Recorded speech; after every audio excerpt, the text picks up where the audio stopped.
Hey all, so relatively quick one here. This is the fourth war of the season against Salty Warriors. We've faced them several times before. They always have clever defensive setups, do well on attack. We know that we can't underestimate them. I had some fun planning this map actually. I got to use Reed, Nimrod, and Killmonger almost as like an answer to my last video's title, my favorite trio, because as much as I'm enjoying Tigra, like Killmonger's also one of my go-tos. But anyway, first off, we have Reed against Dragon Man here.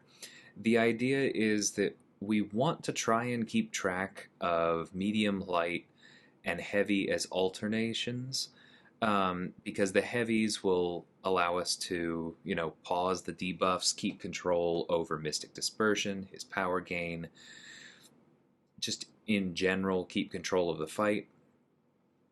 And then we're going to slowly make our way up to the special 2. But the reason that we want to do medium light in between there is to try and make sure that he doesn't pick up any fear or any prowess buffs, because then those are going to increase his block penetration, and that's what happens right here. Funnily enough, I tried to block the last hit of that special 1 to get rid of the power gain buff, and I evaded it anyway, which, saves me some block damage, and then it was being blunted by the double petrify anyway, so we were we had plenty of time to parry and remove it. Just a really simple fight with Reed. That one mistake barely cost us anything. We're still at 98%. Even fairly quick, honestly. Close it out with the special 1 to get extra unique debuffs, and we're good to go. So this next node is Immortal Abomination. We get to use Nimrod here because A, he's poison immune, B, it's aggression prowess, and so he's just going to charge up passively as iBomb keeps trying to gain prowess. And he's going to turn some of them into shocks, some of them he's just going to remove by hitting, but it doesn't matter either way because the simple fact of iBomb gaining them is going to feed Nimrod, and he's just going to be an eradicate for most of this fight. Lets him do absolute tons of damage. Through that heavy to try and hold on to the suppression pre-fight from Reed. It's not essential to this fight at all, but it is kind of nice to keep him throwing slightly fewer specials. If I had really wanted to hold on to it, I would have heavied there to refresh it, but that's okay. See, we've already gained 20 charges. We gained 10 before we threw our very first special 1. We had already gained 10 again and reset Eradicate. And then we threw that big special 2, which did all of that damage, and we've now reset Eradicate again. But the fight's over anyway. It's just, Nimrod is so good on this node. It's tough to place someone there that stops Nimrod without being really vulnerable to other options, so I understand why he was there. It did force me to bring Nimrod, but given that I had him, it was just amazing. So this fight I was moderately concerned for, because although it's aggression prowess, and we just talked about how great that is for Nimrod, it is also Mixmaster, which means I'm not going to be able to manually change modes. And that means that Kitty may gain a fair amount of her prowess from me landing crits or just from the node itself before I'm able to get over to Blitz Protocol. And as you saw there, because I didn't perfectly manage things, she also evaded once I was in Blitz Protocol, which was not awesome. But those difficulties aside, you can just wait things out, and basically, as long as you're not dead when you throw your first special 1, Nimrod, like we talked about on the last node, is going to be an Eradicate protocol for the entire rest of the fight, and that means that you've essentially won. Because it's a mutant, he charges twice as fast because we have the dupe, and then once we get to the special 2, that happens.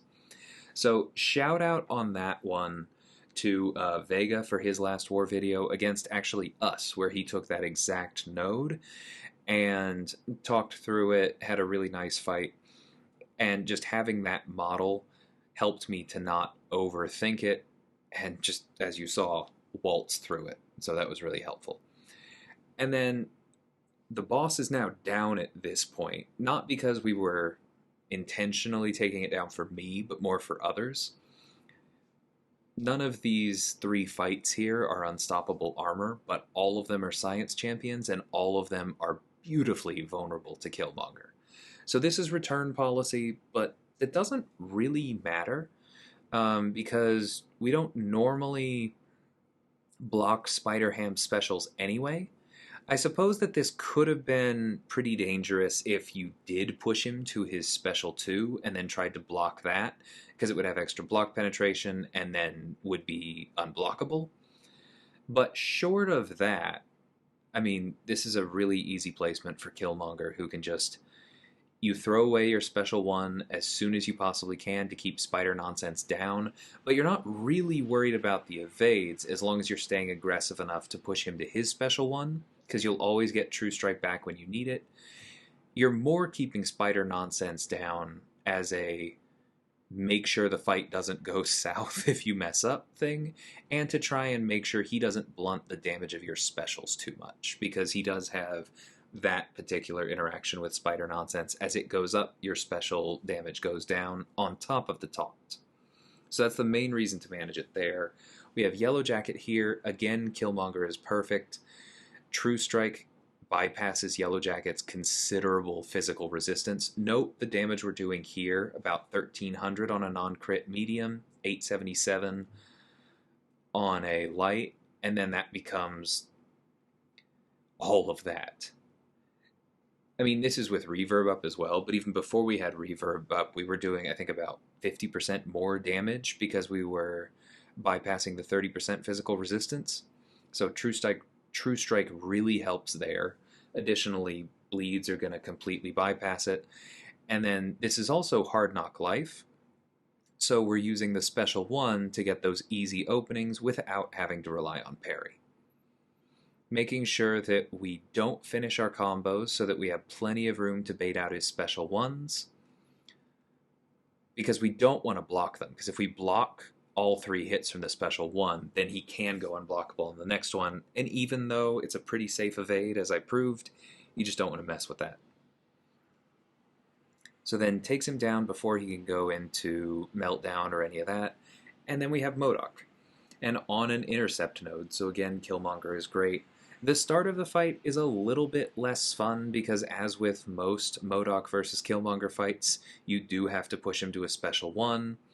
He does armor break us, which interferes with some things, but it's really not a big deal because as soon as we hit him again, it goes away, which actually puts our reverb back on cooldown. So in some ways, the armor break is almost a good thing because we have a way to get rid of it.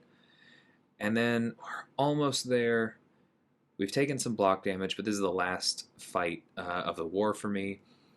Now we have True Strike. We are good to go. Immediately throw the special 1, use it to get the Intercept, drop protection, get that big fury. We have True Strike and reverb up and the protection doing plenty of damage. This fight is not going to last much longer here.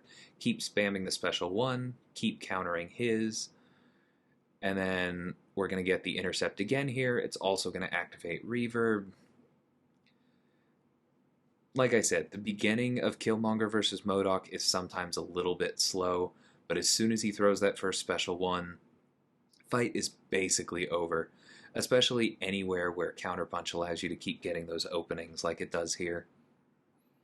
And that's it. That was my war. Like I said, we took the boss down relatively early. We actually took it down linked, so check out Stranz' video in the description if you want to see that fight. With the brute force node still up, because that just made certain unstoppable armor fights much, much easier for another of our guys who took 5 fights this morning with the global down. But yeah, it was a really good war. We actually got a donut in BG3. I say it was a really good war. It was a really good war in BG3. Unfortunately, we did lose the war overall. Like I said, Salty is not to be underestimated. They played really well. It was actually down to a single death in the closing fights, and their last person to clear just clutched it out with some really good Hawkeye gameplay from what we could tell. Tons of pressure. If he died even once, we were way ahead on the tiebreaker. They would have lost, and they made it happen. So congrats to them. They earned this win. Unfortunately, we just had, a bunch of oopses and flukes all at once. And, when that happens, sometimes you lose the war. So kind of a bummer there, but we are 2-2 at the moment. And, we'll just try and pick it up from here going into the next ones. But yeah, do want to come back and just say again, very, very proud of BG3 for getting a donut. It really, the planning only goes so far. There were a lot of difficult fights on the map, regardless of who we sent where, and they just executed perfectly. So really, really proud of the guys for that. Hope you guys enjoyed this one. I love dusting off Killmonger. I guess there's not that much dust on him at this point, because I got to use him quite a bit last season. Reed is always reliable, and man, Nimrod is a house. Whether he's my next or my third, I'm looking forward to taking him to rank 4 quite a bit. But until next time, thanks so much for watching, and take care.